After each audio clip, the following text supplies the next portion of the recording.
তাদের কথা চিন্তা করে তাদেরকে বাঁচাতে গিয়েছি। তাদেরকে বাঁচাতে গিয়ে কিন্তু কিসের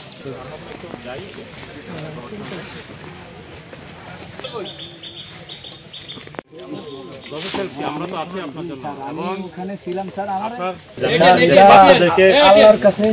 বাচ্চাদেরকে বাঁচাতে সামনে আগাচ্ছিল। জি স্যার, জি স্যার, উনি কিন্তু চাইলে চলে যেতে পারেন। জানেন তো, জানো বাবা তুমি মানুষকে উনি 6 জন বাচ্চাকে বাঁচিয়েছে। জি স্যার, 6 জন বাচ্চাকে বাঁচিয়ে উনি চাইলে চলে যেতে পারেন, উনি বেঁচে যেতে। কাজে উনি হচ্ছেন যার শহীদ।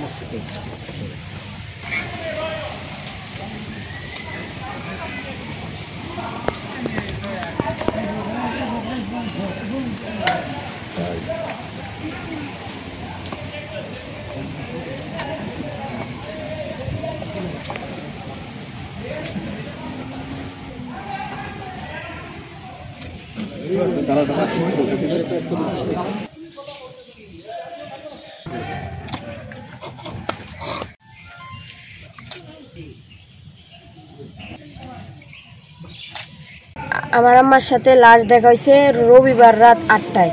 এরপরে আমি সকালে আর দেখি নাই, আমি ঘুমানো অবস্থায় ছিলাম। পরে আমি স্কুলে গেছি, পরে স্কুলতে আসার পরেই আমার মার এই কথা মারা গেছে এই কথা শুনেছি।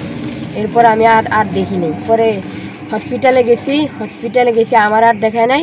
পরে আমি বাসায় আসে পড়েছি। আমার ওয়াইফে দীর্ঘদিন মাইলস্টোর কলেজের একটা স্টাফ ছিল আর কি।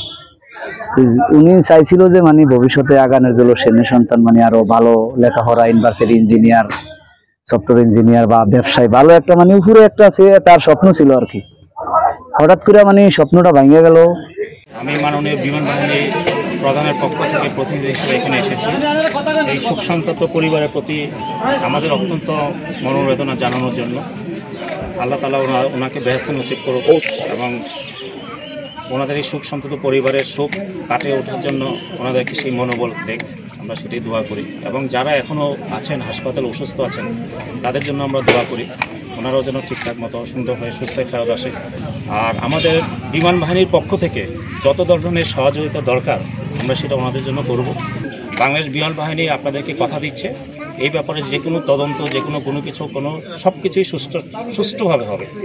এখানে কোনো কিছুই অন্যরকমভাবে কোনো কিছু হবে না, সমস্ত তথ্য সব কিছুই সঠিকভাবে এটা প্রচার করা হবে।